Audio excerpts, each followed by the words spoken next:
आप सभी कैसे हैं। आप सभी अच्छे होंगे। आई होप कि आप कहीं भी होंगे, आप अपने पढ़ाई मन लगाकर कर रहे होंगे।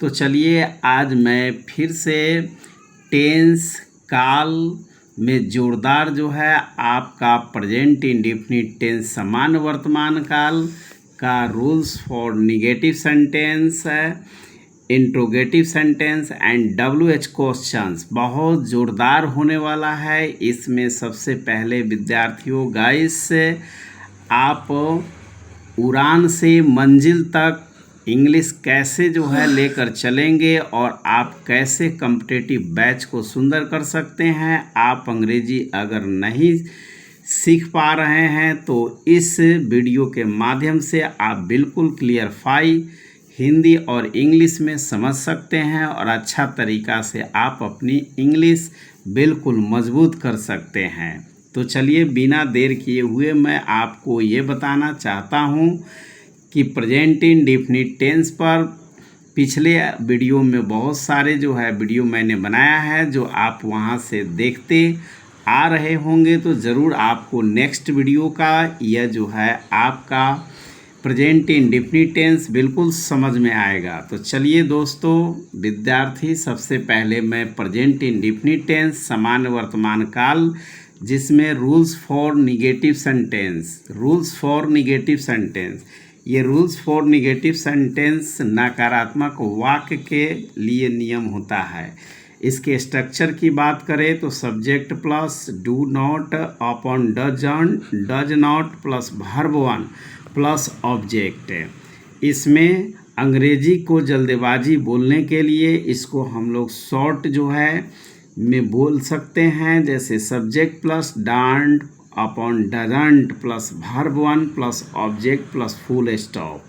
चलिए बेसिक निगेटिव सेंटेंस की चर्चा करते हैं। तो बेसिक निगेटिव सेंटेंस जो हमारा है, एग्जाम्पल देकर मैं आपको एक एक करके समझा रहा हूँ कि मैं स्कूल नहीं जाता हूँ तो I do not go to school. देखिए वेरी सिंपल, आई जो है इसमें सब्जेक्ट हो गया एंड आई जो है हमारा फर्स्ट पर्सन है जिसमें इसमें डू नॉट लगता है, तो I do not go to school. अब इसको हम शॉर्ट में कैसे बोलेंगे तो I don't go to school. देखिए इसमें डू नॉट को मिलाकर डंट बनता है। विद्यार्थी डू नॉट को मिलाकर डंट पढ़ा जाता है तो इसलिए लिखा गया मैं I don't go to school. चलिए 2 नंबर, वह खाना नहीं खाता है तो सी डज नॉट ईट। देखिए सी डज नॉट ईट, तो सी डज नॉट ईट, सी हमारा क्या है थर्ड पर्सन है। इसमें इसका शॉर्ट जैसे बनाएंगे she doesn't eat food, she does not eat food, that she doesn't eat food. चलिए 3 नंबर, वह क्रिकेट नहीं खेलता है, he does not play cricket, he does not play cricket. He क्या है तो ही हमारा थर्ड पर्सन है, जैसे इसके मैंने पिछले वीडियो में बताया कि ही सी इट एनी नेम के साथ उसमें डज का प्रयोग होता है। तो चलिए इसमें जैसे शॉर्ट में अगर हम बताएंगे तो ही डजंट प्ले क्रिकेट, जैसे डज नॉट को मिलाकर डजंट बनाया जाता है। 4 नंबर एग्जाम्पल की बात करें, तुम मुझे नहीं समझते हो तो you do not understand me, you do not understand me. अब विद्यार्थी आपसे पूछा जाता है कि अगर यू क्या है तो यू हमारा जो है इसमें सेकेंड पर्सन है, तो इसमें सेकेंड पर्सन है, इनके साथ यू के साथ डू नॉट लगता है और इसको शॉर्ट में अगर हम बोलेंगे तो शॉर्ट में होगा you don't understand me. 5 number example की बात करें तो वे नहीं आते हैं, they do not come here, they do not come here. अगर उसका शॉर्ट में हम बोलते हैं तो दे डोंट कम हियर। चलिए अब रूल्स जो है फॉर इंट्रोगेटिव सेंटेंस, प्रश्नात्मक वाक्य के लिए जो नियम है वह है, पहले हम लोग do upon does plus subject plus verb one plus object plus sign interrogation या क्वेश्चन मार्क इसको कह सकते हैं। इसका नाम क्वेश्चन मार्क भी होता है, क्वेश्चन जो है मार्क्स। क्वेश्चन मार्क्स का अर्थ होता है प्रश्नवाचक चिन्ह। चलिए इसका बेसिक इंट्रोगेटिव सेंटेंस की बात कर रहे थे, तो बेसिक इंट्रोगेटिव सेंटेंस में क्या वह पानी पूरी खाती है? विद्यार्थी इसको ध्यान से समझिए, क्या वह पानी पूरी खाती है? तो does she eat water ball, does she eat water ball. क्या मैं समोसा खाता हूँ? तो डू आई रिशॉल, डू आई रिशॉल, क्या मैं समोसा खाता हूँ। आगे आप जो है देखेंगे 3 नंबर में, क्या सीता खिचड़ी खाती है? डज सीता हच पच, डज सीता हच पच। 4 नंबर, क्या वे लोग गुलाब जामुन खाते हैं? तो do they eat rose water वेली। हाँ विद्यार्थी, इसको जो है ध्यान से देखिए, बहुत ही मैजिक सेंटेंस है। क्या वे लोग गुलाब जामुन खाते हैं? डू दे ईट वाटर वेली। अब आगे जो है, क्या राना खीर खाता है? क्या राना खीर खाता है? Does Rana eat rice pudding, does Rana eat rice pudding. Sign interrogation आपका यहाँ पर देना है। अब WH क्वेश्चंस की बात करते हैं, तो सबसे पहले हम अवगत हो जाए कि WH क्वेश्चंस होता क्या है। तो देखिए यहाँ नोट में मैंने लिखा है कि what, where, how, when etc से बने वाक्य को हम लोग WH क्वेश्चन कहते हैं। चलिए इसके लिए मैंने आपको बताया कि व्हाट का अर्थ क्या हुआ, तो क्या, वेयर का अर्थ क्या होता है, कहाँ, हाउ का कैसे, व्हेन का कब। रूल्स फॉर क्वेश्चंस में इसको बताया गया है, जैसे ये व्हाट, वेयर, हाउ, व्हेन, और उसके बाद plus do, does, plus subject, plus verb 1, plus object, plus full stop. अब देखिए जैसे इसमें अगर कहा जाए तो इसका एग्जाम्पल होता है, जैसे मैंने आपको बताया कि यहाँ पर क्वेश्चंस लिखा गया है। तो क्वेश्चंस में 2 प्रकार के जो WH क्वेश्चंस कहते हैं, तो एक इसमें 2 प्रकार की जो है बातें आती है। पहला तो शॉर्ट क्वेश्चंस होता है और दूसरा होता है WH क्वेश्चंस। इसका नाम हुआ WH क्वेश्चंस, WH क्वेश्चंस इसको बोलते हैं। तो ये आपका हो गया WH क्वेश्चंस विद्यार्थियों। और इसमें ऊपर वाले को जो हम लोग देख रहे हैं, इसका नाम है शॉर्ट क्वेश्चंस। तो शॉर्ट क्वेश्चंस की बात करें तो शॉर्ट क्वेश्चंस में एग्जाम्पल की बात करते हैं। तो शॉर्ट क्वेश्चंस में जो होता है, बहुत ही पहले क्या लगता है, पहले क्या लगता है उसे शॉर्ट क्वेश्चंस कहते हैं। जैसे डू यू ईट, क्या तुम खाते हो, तो वेरी सिंपल है। और ये क्या तुम खाते हो, तो इसका जवाब जानते हैं, या तो यस में मिलता है और नहीं तो नो में मिलता है।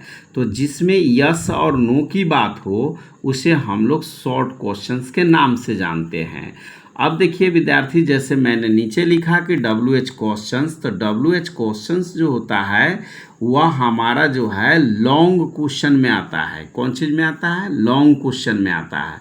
जैसे यहाँ देख सकते हैं वाई, वाई का अर्थ हुआ क्यों, और वाई किस लिए प्रयोग किया जाता है, तो वाई जो है रीजन के लिए प्रयोग किया जाता है। रीजन का अर्थ होता है कारण, किसी कारणवश है ना वाई का प्रयोग किया जाता है। और हाउ जिसको कहते हैं, हाउ माने कैसे, तो कैसे मेथड के लिए प्रयोग किया जाता है।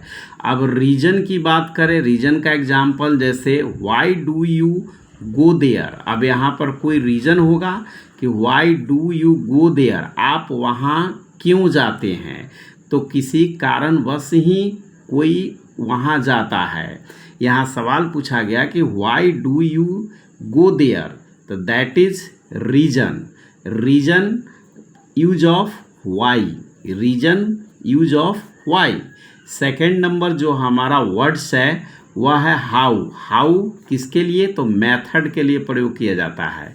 हमेशा याद रखिए ये बहुत ही इम्पोर्टेंट है हमारे 7वीं से लेकर इंटरमीडिएट और हमारे कॉम्पिटिटिव बैचों के लिए। ये सारी चीज़ें बहुत ज़रूरत है, बहुत बहुत ज़रूरत है। कैसे, हाउ कैसे, मेथड विधि, मेथड का हुआ विधि। जैसे how do come here, how do come here है ना, हाउ डू कम हियर है ना, हाउ डू यहाँ पर देखिए विद्यार्थी, हाउ डू यू है ना, यहाँ पर यू जो है कम हियर, आप यहाँ क्यों आते हैं, तो इसका कोई मेथड होगा। Why, how do you come here, how do you come here, आप है ना कैसे तुम है ना यहाँ आते हो, इसका मेथड हो गया। चलिए व्हेन की बात करते हैं, तो व्हेन माने कब होता है, और यह टाइमिंग का बोध कराता है। व्हेन का प्रयोग समय के लिए होता है, जैसे when do you get up, आप कब जगते हैं। When do you get up, आप कब जगते हैं। चलिए अब कहाँ, वेयर, वेयर मीन्स कहाँ, और यह प्लेस को दर्शाता है। प्लेस माने स्थान, जैसे वेयर आर यू गोइंग, तो इसमें विद्यार्थी कोई ये तो नहीं कह देगा कि हाँ यस या नो, नो ऐसा जवाब नहीं होगा। वेयर आर यू गोइंग का अर्थ हुआ कि आप कहाँ जा रहे हैं, तो आप ज़रूर किसी प्लेस का नाम बताएंगे, या तो आंसर में आप लिख सकते हैं हम मार्केट जा रहे हैं, मार्केट हो गया, हॉस्पिटल हो गया कि नहीं, कहीं ना कहीं आप जो है जगहों का नाम ज़रूर बताएंगे। तो ये जो है हमारा प्लेस के लिए प्रयोग होता है। चलिए विद्यार्थियों, यह वीडियो कैसा लगा आप सभी को, आई होप कि आप सभी को अच्छा लगा होगा, और आप सभी ज़रूर जो है हमारे इस वीडियो को देखिए और आप फराटेदार इंग्लिश जो है बिल्कुल सीखिए। No hesitation, no tension, only support me and avoid your questions and avoid your any problem. तो आप मुझे कोई भी अगर आपकी समस्या है तो आप मुझे ज़रूर जो है बताइए, और अपने चैनल थियोलॉजी क्लासेस 002 पर बिल्कुल जो है लाइक करें, सब्सक्राइब करें, और जो है बिल्कुल आप सभी मुझे बताएं कि आपको कैसा लग रहा है। इसके लिए आप सभी मुझे बिल्कुल जो है चैनल को लार प्यार दीजिए, ताकि मैं आगे नेक्स्ट वीडियो टेंस का बनाने वाला हूं, जिसमें आप जुड़ेंगे और अच्छा तरीक़ा से देखेंगे। थैंक यू, धन्यवाद, लव यू।